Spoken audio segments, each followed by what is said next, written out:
প্রতি মাসের চতুর্থ রবিবারে হয়। আমাদের ত্রিপুরা রাজ্য মন কি বাতে আমাদের ৩,৩৫২টা বুথের মধ্যে 90% আমাদের মন কি বাত কিন্তু ত্রিপুরাতে হয়।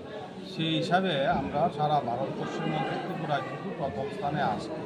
তো বেলুনিয়াতে আমাদের ১২৯তম যে মন কি বাত হবে তার জন্য একটা সাংগঠনিক বৈঠক করা হয়। তো বৈঠকে আমাদের মণ্ডল সভাপতি, জেলা সভাপতি এবং বুথ কমিটি, পূর্ণাঙ্গ মণ্ডল কমিটি, মন কি বাতের ইনচার্জ, আইটি, সোশ্যাল মিডিয়া প্রত্যেকদের নিয়ে একটা সাংগঠনিক বৈঠক করা হয়।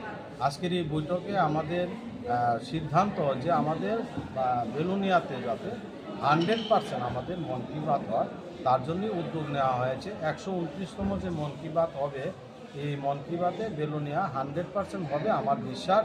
এবং আজকের এই কার্যকর্তারা যেভাবে যশস্বী প্রধানমন্ত্রী নরেন্দ্র মোদীজির মন কি বাতে উপস্থিত হয়ে আলোচনা এবং তাদের যে অভিজ্ঞতা আমরা অর্জন করতে পেরেছি তাতে দেখা গেছে যে আগামী দিনে 100%ই মন কি বাত হবে।